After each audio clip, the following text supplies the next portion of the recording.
Can I take a witness out of order or rebuttal witness? Yeah. He's got court in the morning. Any objection? No objection. Chris?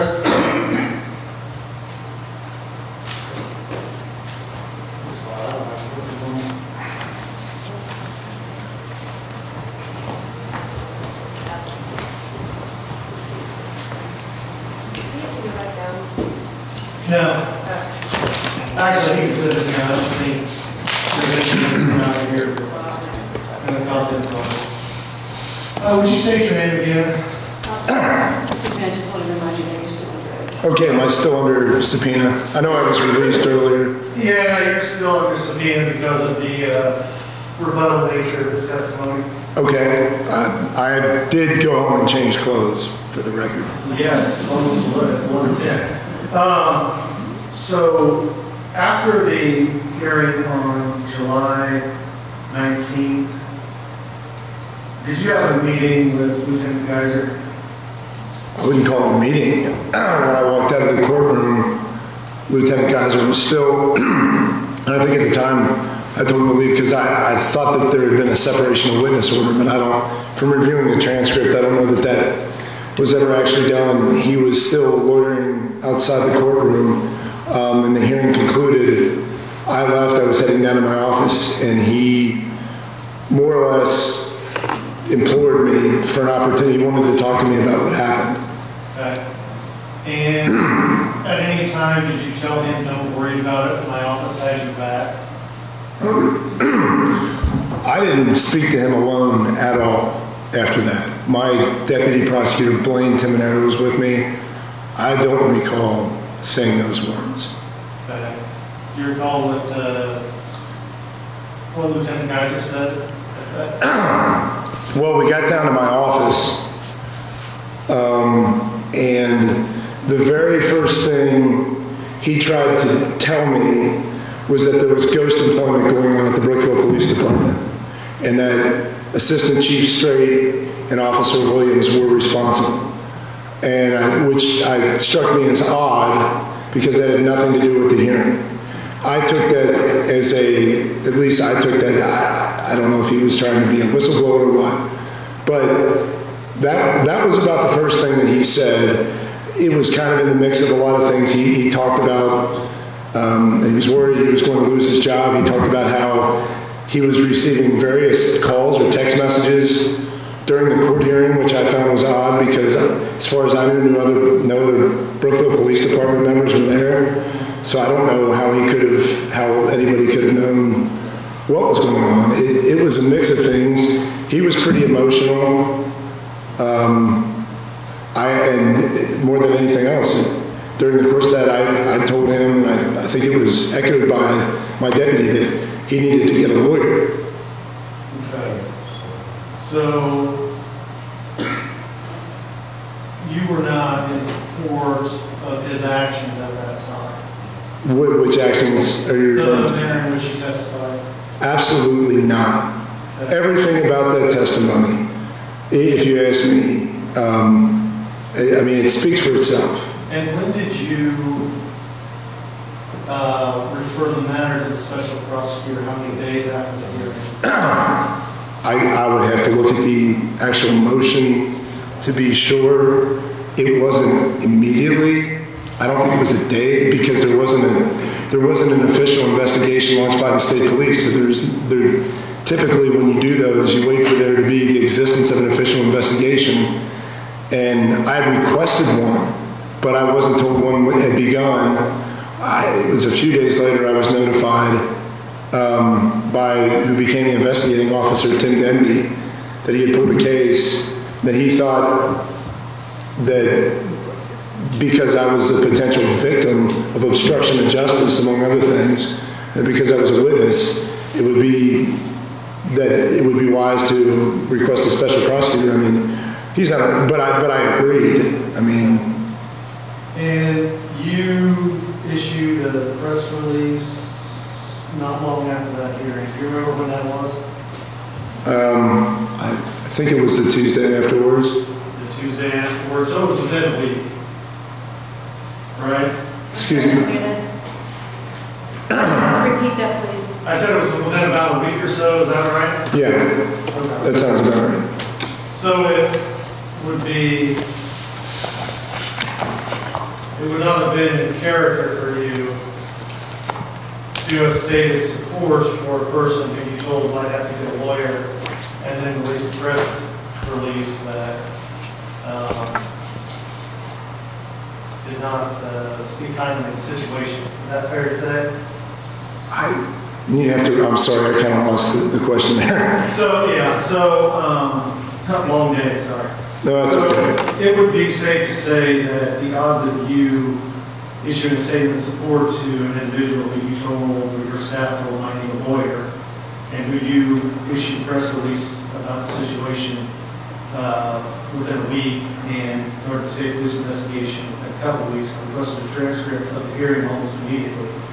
You wouldn't have stated support for that guy, would you? I don't remember stating something I would construe as support for what he had just done. Absolutely not. Or for what in particular, for what he had just described, not only what he did in court within his testimony, but for what he described during the entire investigation leading up to the search warrant and the arrest and the additional arrest. I don't remember making a statement like that. Do you think you would remember if you made a statement of support to him? Yeah, I don't remember making that statement. Okay, that's all I got. There was one thing earlier I was thinking. Sorry, go ahead. I think there was, counsel here asked me a question about whether the rape, and I don't even like to characterize it as a rape, but whether that other offense was still under investigation, and I think I said it was. I didn't really mean the offense itself, the evidence gathering. That's long been done. By that I meant I'm more interested to hear what the investigation unfolds as to why certain information was relayed to me, and I'm still waiting for answers on that. But the actual crime or the alleged crime itself, no. I haven't changed my mind at all that, at least on all the elements of that offense, there still is not probable cause. Okay, that's fine. Thank you. At the suppression hearing, you joined the defense attorneys in supporting their motion to suppress evidence. Not only that, but you filed a motion to dismiss the criminal case behind that. Excuse me, sir, I didn't file a motion. I made it in open court. You joined with a motion to suppress evidence. I think we've been... This has been asked and answered previously in his testimony. He's back as a rebuttal witness. I have the right to deal with this again. You have the right to... He'd revisit it. You have the right to cross-examine Yes. witnesses on what I have direct examination on. And this is outside the scope of direct, and it has been asked and answered. I'm talking about the suppression hearing. You were talking about what happened after the suppression hearing. Yeah, on direct, I asked about a meeting after the suppression hearing to rebut your client's statements about what happened in that meeting. I did not talk about suppression. So it's irrelevant, it's outside the scope of the matter. I disagree. There is an objection made. Brooke. Sustain. Kathy. Sustain. What does that Shirley have to say on that? Aaron.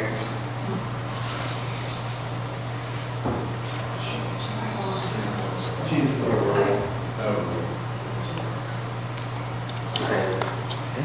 One final question. Yes, sir. Based upon everything you've done in this case, isn't it clear that you personally ate my client? I object. I'll answer that. No, that's absolutely not true. I hate that I have to go through this. I hate that your client made decisions that he did to put me in this position. That couldn't be further from the truth, sir. Let me tell you something. Your client has children in my children's class.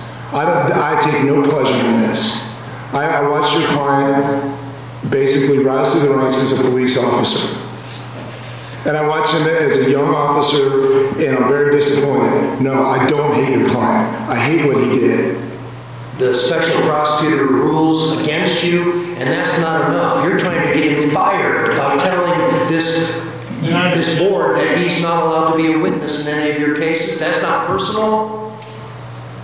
I'd object to that. That's argumentative, and it assumes facts not in evidence. And the special prosecutor did not rule against this prosecutor, as this prosecutor is not a complaining witness, nor is he a victim. That was something that was done in an abundance of caution. So that was just gratuitous, and I moved to strike it. Brooke? Sustain. I'm sorry, did you say sustain or abstain? Sustain. Sustain. Aaron? Sustained. Sustained. Nothing further. That's it. We would call our final witness Ryan Lackey. Oh, thanks for letting me do that. Thanks, sir. Here we go.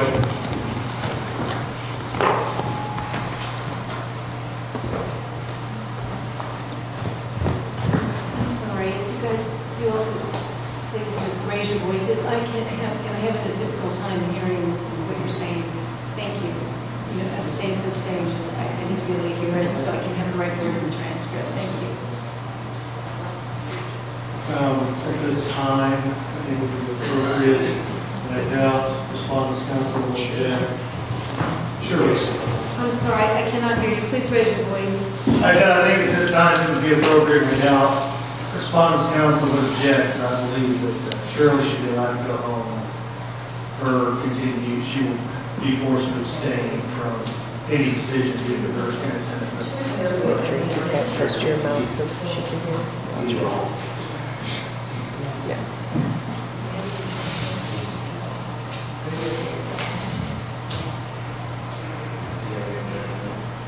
Did you have a question? No, it's just obviously within your decision.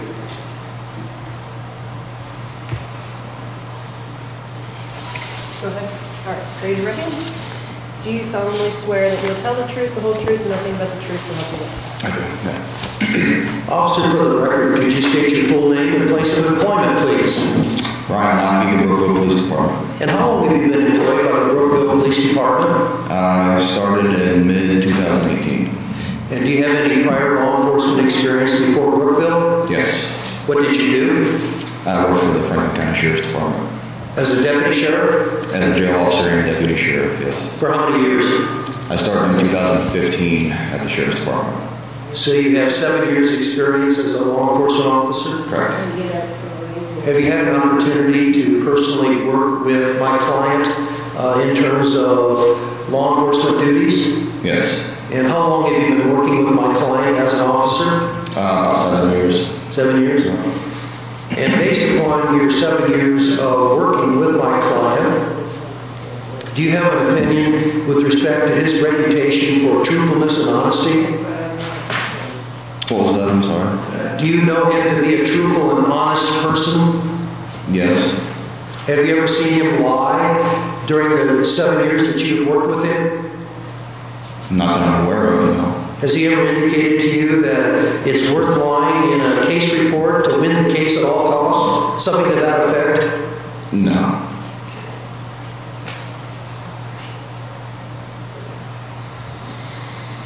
Now, did you have an opportunity to discuss with Officer Forsey a report that was authored by him with respect to a rape case that is subject to this particular, relevant to this particular case? I have spoken with Officer Forsey. Okay, can you describe, for the benefit of the hearing officers here, the chain of events on those comments? Okay. As far as issues with the In terms of Forsey and any claim that he was ordered to put a false statement in his written report in the rape case. Okay.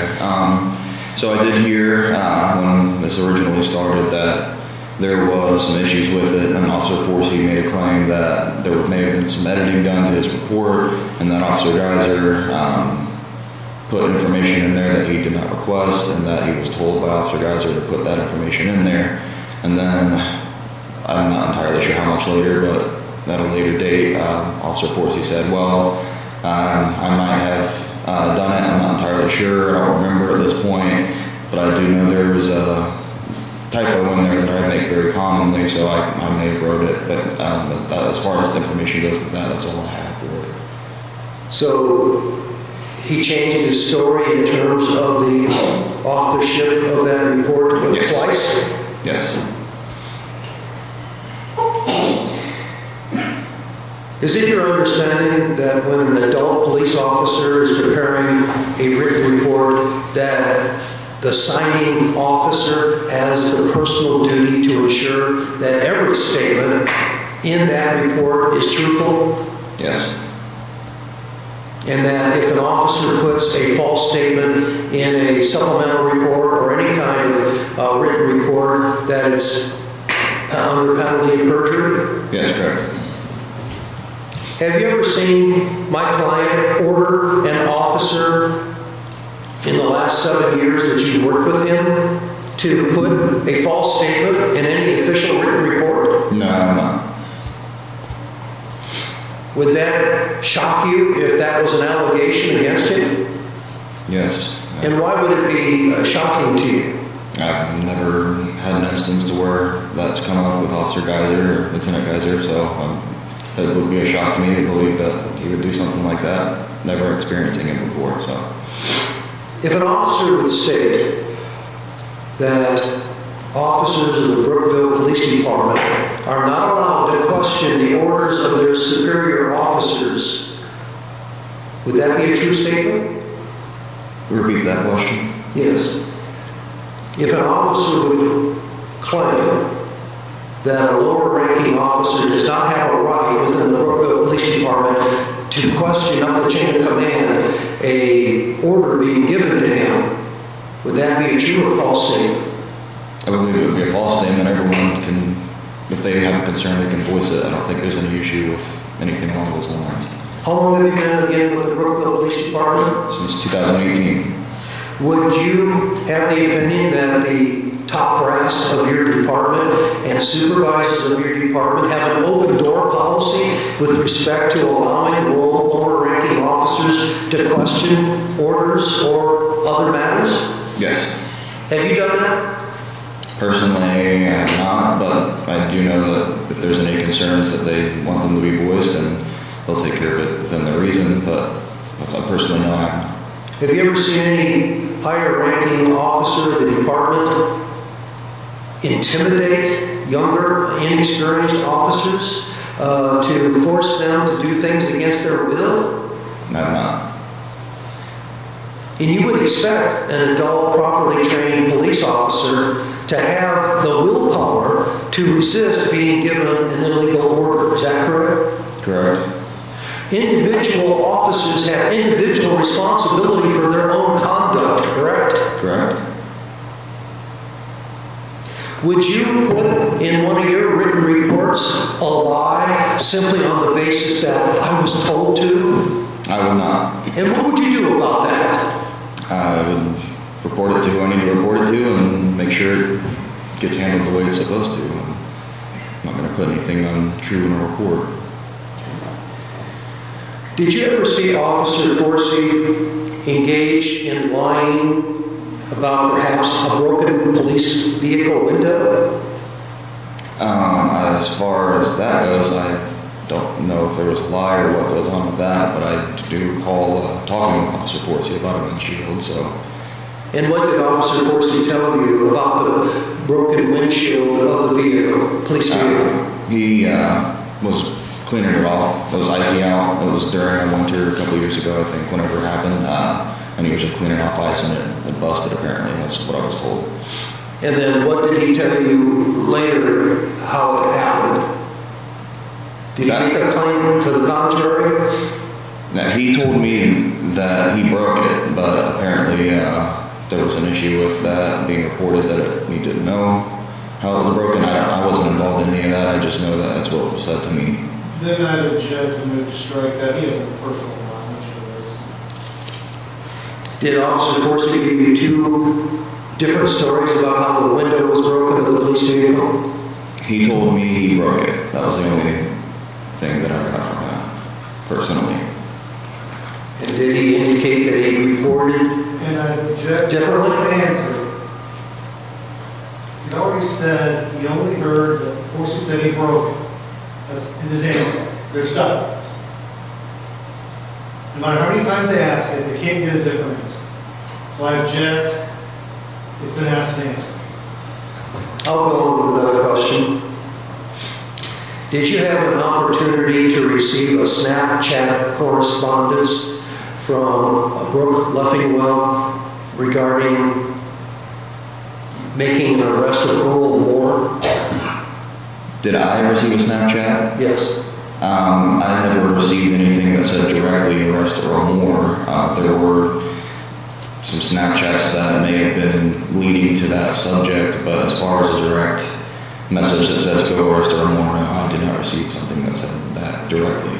Okay, did you receive any communication from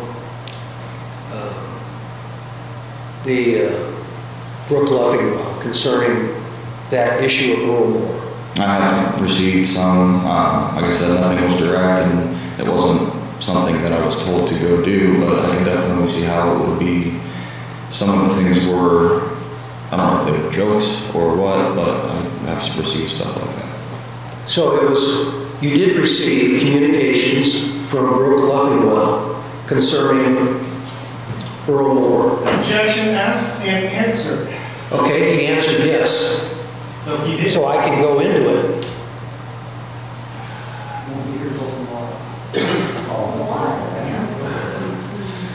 So what did the substance of the communication from Brooke Leffingwell say about Earl Moore? That doesn't object to this. It's not relevant.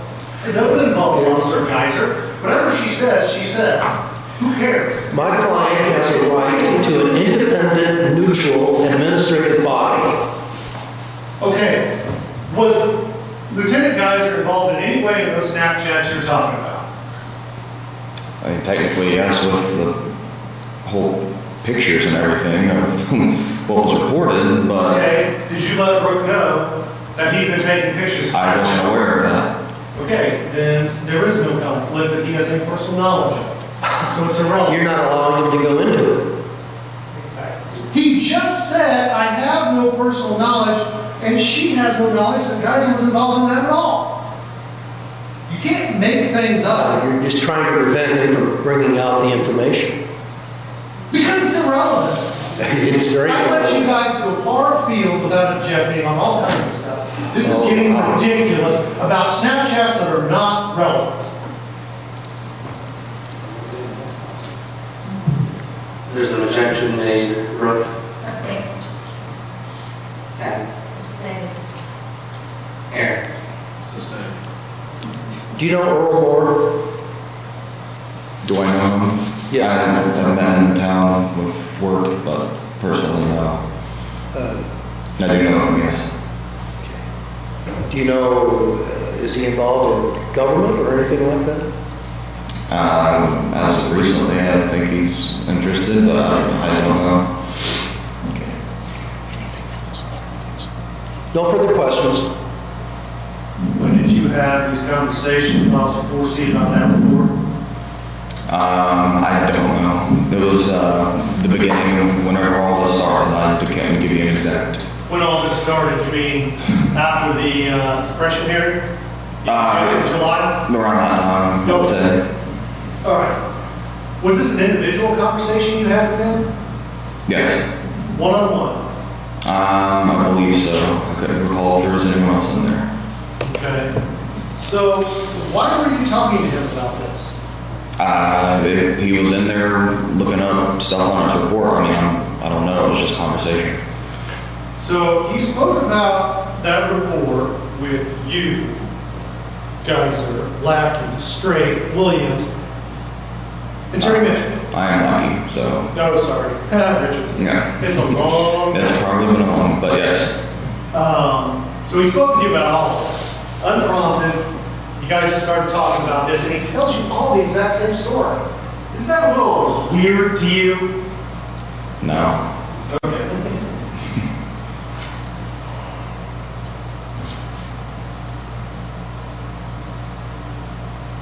Were you present at the hearing on July 19th of 2022 in State versus Garrett Pierce? No. Were you present when Officer Geiser and Officer Forsey were consulting or working on a police report regarding the arrest of a rape suspect on January 30th, 2022? No. Have you spoken with Chris Huerkamp about anything related to Officer Geiser? Because relating to this incident? No. Relating to this incident? No. Okay. I have nothing else of this witness. Nothing further.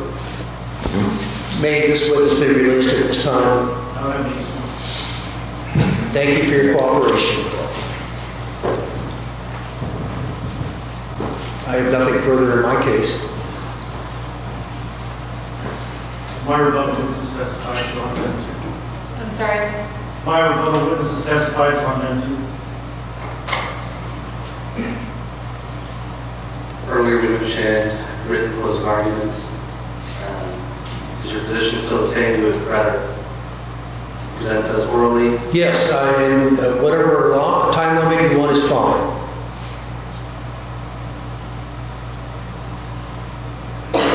Thoughts on time limits for closing arguments?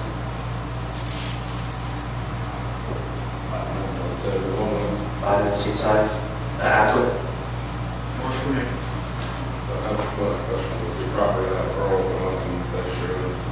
No. No. So basically, you've got more than 4. 3 still have to vote at the table.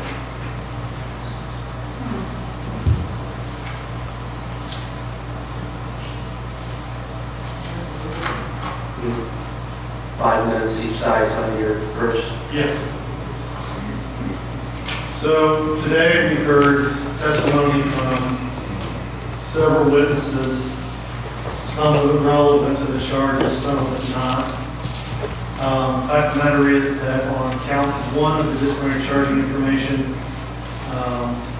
the investigation of evidence that Ryan Geiser, lacking in official capacity, is engaged in conduct and becoming an officer, and that his conduct has resulted in the appointment of a prosecutor refusing to prosecute any cases in which Ryan Geiser is the investigating officer. That was set forth in Plaintiff's 1 and also as attachment to the charging information. Please It's speak into clear. your mic. I'm sorry for interrupting. Please speak into your mic. Really. Is that better? Much Yeah, better. sorry. Thank you. It's clear from the testimony today that the letter submitted by Christopher Huerkamp remains in effect. He will not prosecute anything that Detective Geiser sends in or Lieutenant Geiser sends in that relies on his affirmations or reports. And because of that, Officer Geiser cannot adequately function as a police officer with the Brookville Police Department, as he cannot investigate or refer for criminal charges any of his investigations. And pursuant to Indian Code 834B2H, that is conduct unbecoming, and it would detrimentally impact the efficiency of that department by having an officer with limited capacity to be there. So I urge finding of guilt on that particular charge. On count 2 of the charging information pursuant to Indian Code 834B2F, we alleged immoral conduct, namely that he was not honest before defendant at the Franklin Circuit Court 2. Regarding his testimony in the hearings press on July 19, 2022, in the case of the state of Indiana versus Garrett Pierce, and the case number set forth there. The immoral conduct is, of course, the lying and misrepresenting, which has continued today. He states under oath that he was ordered by Terry Mitchum, claimed that he didn't get to explain himself when 11 lines later or so. He reiterates that the chief ordered him to do it. Today he said he didn't order him to do it. There were contradictions in his testimony. It's Force's idea that the chief ordered him to. We heard from former Officer Williams that he didn't see any interaction. The chief pulled up when Geiser was leaving with the 2 suspects who were under arrest for the drug charges. and there was no way that the chief could have given Geiser any orders on rape charge. So that shows that he continues to misrepresent things. And then when he discussed his interaction with the prosecutor following the July 19, 2022 hearing, he stated that the prosecutor basically said he would support him and he had nothing to worry about from his office. When the clear testimony of Prisoner Huerkamp is that he made no such statement, but remembered had done so, and given his actions over the next 7 days, it was clear that he made no such statements before. So that was yet another misrepresentation under oath by Officer Geiser. So clearly his character for truthfulness in front of tribunals under oath is in question. Number 3, regarding Officer Forsey. Officer Forsey comes here, he testifies in his own volition under subpoena, but he testifies that he was persuaded, coached, ordered by a superior officer to do this. Officer Geiser testified that when his superior tells him to do something, he takes it as an order. It doesn't say that's an order. Why wouldn't Officer Forsey be entitled to the same type of understanding of Lieutenant Geiser's orders to him as subordinate? The other problem is I believe, 6 officers who come in here and been present when Officer Forsey allegedly made statements about how this was not, it wasn't his report, no, well, yeah, he admitted that it was. And the funny part is they all seem to have different interactions with him, yet they all tell the exact same story and almost the exact same words. That's not something that would happen if you did not coordinate your stories in an attempt to besmirch someone like Officer Forsey. He has no reason to lie, and what he's telling us here is under oath. What he was telling those other guys is not. And given that apparently 6 to 7 other officers, some of whom were superiors, were interrogating him about this, I can understand why he lied and be nervous, considering he was on probation and felt that he could be fired at any moment. So what you say to somebody out there without under oath is a lot different than what you said to you are under oath. They've not, in my mind anyway, I would submit that they have not established that Officer Forsey is unreliable. In fact, they've only established that they themselves are unreliable. The fact of the matter is that through his actions, he has committed both conduct and becoming an officer, and by making Officer Forsey engage in the intentional misleading report that is continued employment, is detrimental to discipline or efficiency of Brookville Police Department, and that his actions of misrepresenting things in the report, or forcing Officer Forsey to misrepresent things in the report, does constitute immoral character, as those terms are set forth in the relevant statute and defined by case law. Just me. Thank you, sir. I want to renew my motion to dismiss, which was filed at the beginning of this hearing. I made 5 separate and distinct strong legal arguments, and I would ask for the board to consider those once again in terms of the legality of this entire process from start to finish is not permitted under the law. And I would simply renew all those arguments. I know you've had a copy of this throughout the entire hearing, probably to review, to understand. So I won't repeat those arguments in this summary. In every disciplinary case, there are 2 issues. 1, what is the charge? And 2, what is the evidence for the elements of those charges, and did the employee actually engage in that activity? This has been completely failed by only 3 witnesses testified in this case on behalf of the prosecutor here. And there are vague charges of conduct unbecoming, immoral conduct, and references to uncovering evidence. But if you review the transcript that is the basis for the first 2 counts, there is no evidence of lying at all, and it is subject to multiple interpretations. I want to remind the board that the presenter has the burden of proof. Just like a prosecutor in criminal court has the burden of proof, and the defendant doesn't have to say anything because of the right to remain silent, The burden of proof is different. In criminal court, proof beyond reasonable doubt. But nonetheless, in civil court, in this disciplinary action, he has the burden of proving all of the elements of each of the counts by preponderance of the evidence. If the evidence is dead even, we win. He has to have preponderance of the evidence, which he does not have in this particular situation. The elements of the charge itself is vague.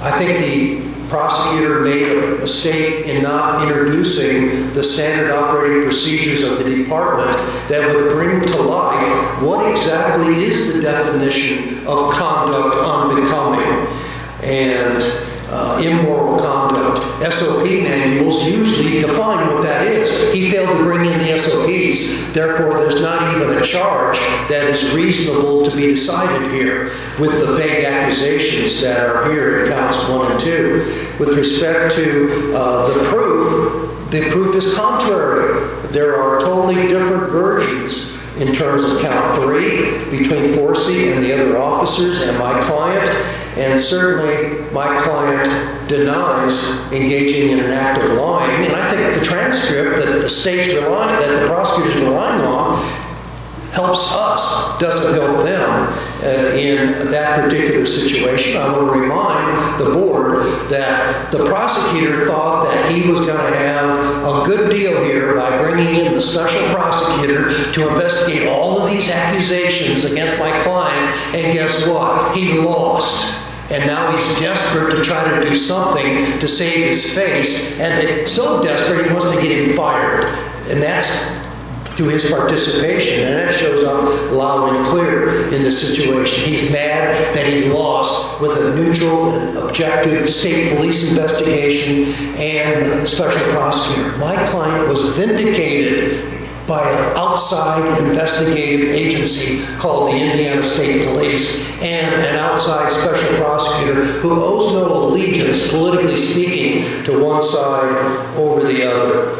And I think that the final thing I want to mention, discipline. Even if you assume my client engaged in this vague accusation, conduct unbecoming, subject to thousands of interpretations, in this particular situation, you still have the right to decide what the penalty is. It can be a written reprimand all the way up through a termination.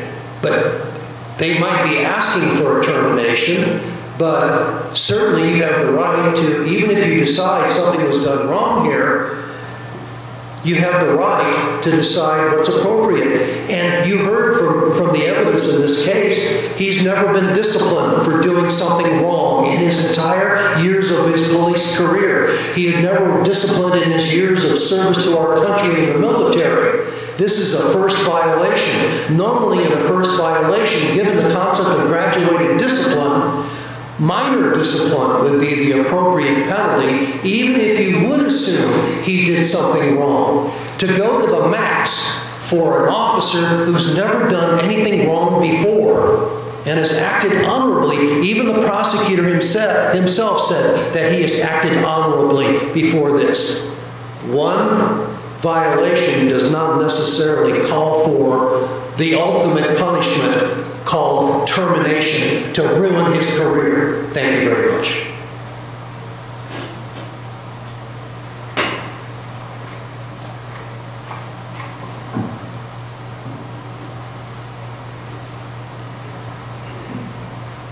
So we've heard the arguments, the witnesses on both sides. The court is now tasked with weighing the evidence and making a decision on each of the 3 counts presented, and then determining if any of those charges are to apply the discipline process for that.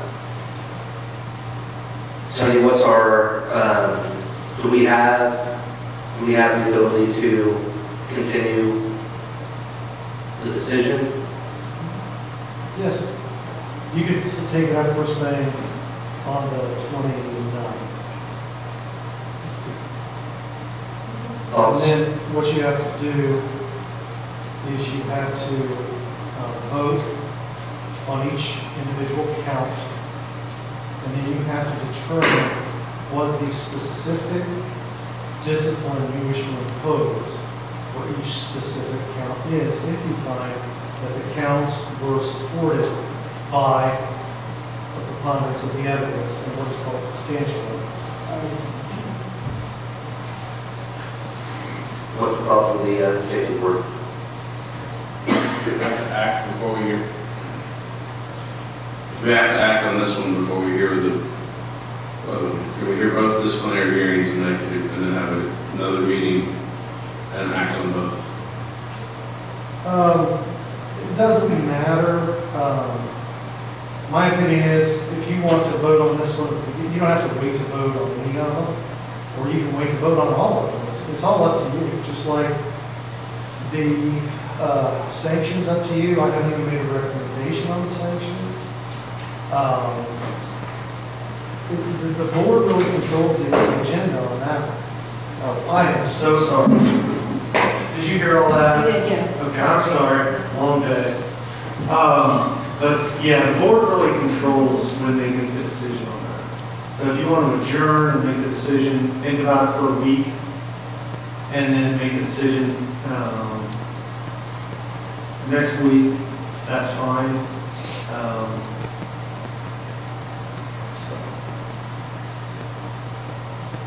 I prefer to adjourn until the beginning of the hearing.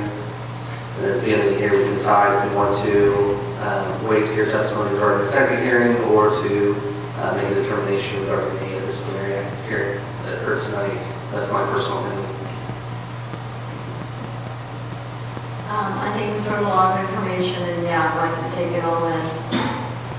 Okay. Any other thoughts?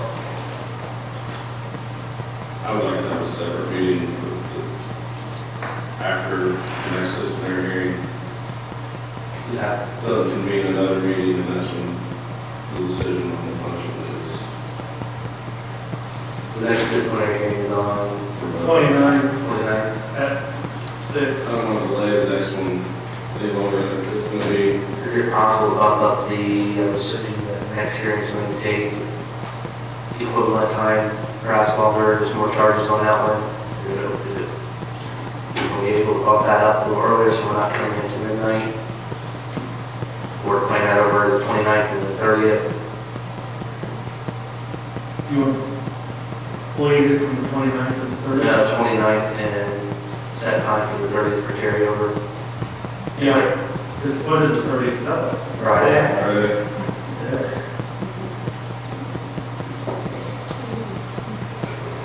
Good work with that.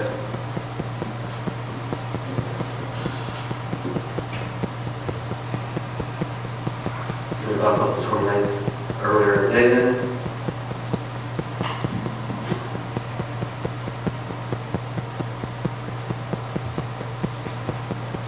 I'm okay with bumping it up, actually.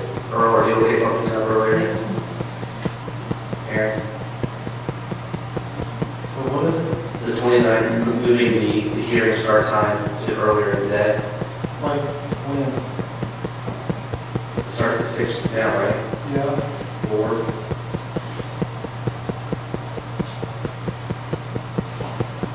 I'm not sure I can get that in.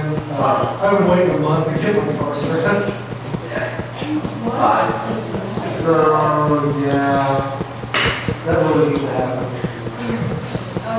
5? 5. I should be able to go 5. Is that a good conversation? First, you know, my position is I need a little more time, but whatever you prefer. Instead of taking care of a car, I get to take care of my mother. Yeah, exactly. 5 o'clock. Good. See you next hearing. Aaron. Yeah. I'm good. And We're say he asked for a continuance of our, we're trying to squeeze it down again. we'll just be here. Start at 6. I'm just saying, all I said was, let's not do other business. Like, taking care of this matter before we convene on the other. Let's hear the other, do the disciplinary. Let's convene the meeting after. 30th, 31st.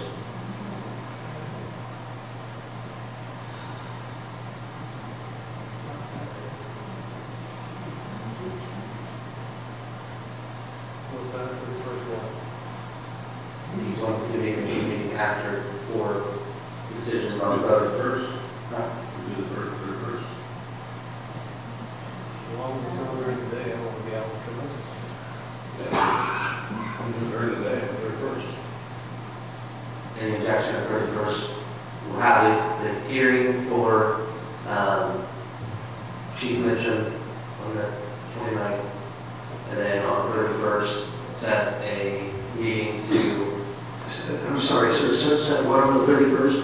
on a meeting on the 31st, we'll rule on the charges as it pertains to the hearing for both hearings. My client's scheduled to be out of town on the 31st. He would like to be here to announce the decision, but Makes sense. 31st is out. Aaron, you're off on the 3rd, or you're working on the 30th. We can still do it on the 29th. great. Let's convene the ruling on that before that vote. 28th. I'll make it. 26, 27? 6.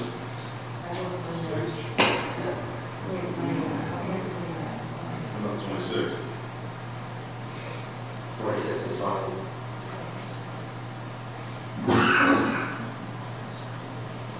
No, 26th, okay. Everything's closed. So What? everything's closed for me, so that's fine. 26th, 6 p.m. to here for to decide on council 1, 2, and 3 for Lieutenant Ryan Geiser. Any objection?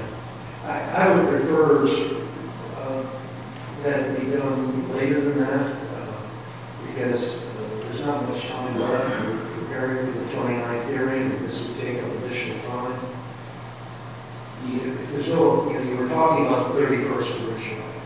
As long as my client doesn't have to be here, I can be here on the 31st. So make both decisions on the 31st. You're not going to make any more arguments, you're just going to be hearing the rules. That's right. Yes, exactly. I suppose I wouldn't have to be here. Right, so the 26th, I mean, you don't need time to prepare for hearing a ruling.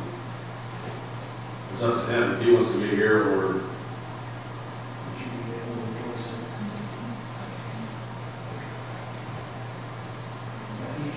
26th? He can be available on the 26th. You're just announcing your decision. Right. So on the 26th at 6 p.m., we'll be able to give notice to Gina, Yeah. check to see if it's available here. If it is here, if not, then showing center to back up. Okay, let's work. Motion to, or we go Terry's same time, same place. Plan. Plan, yes. 6, it's like before, that's for continuance, we didn't grant it, let's just keep the same time, I was told we gotta stop. The next hearing will be 26 at 6 p.m. The ruling will be 26 6 p.m. for Lieutenant Geiser. Terry will be on the 29th at 6 p.m. as planned.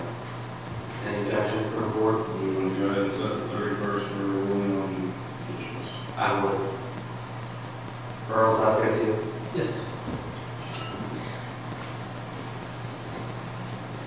Let's do this in two different motions then. The first be a motion to finalize decision for Lieutenant Geiser, Monday 26th at 6 p.m. Any motions to that effect? Kathy made that motion. Is there a second? For a second, all in favor? Opposed, 4-0. Regarding the 31st, Brooke, do you want to handle that? On the 31st, I'll let you guys decide now. I'm sure it honors me. Earlier, better o'clock. What?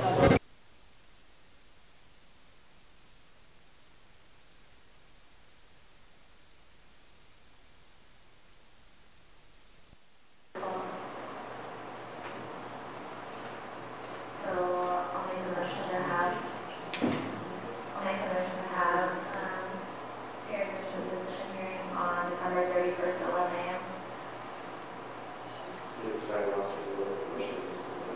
That was fine. I don't think I'll move to have a final hearing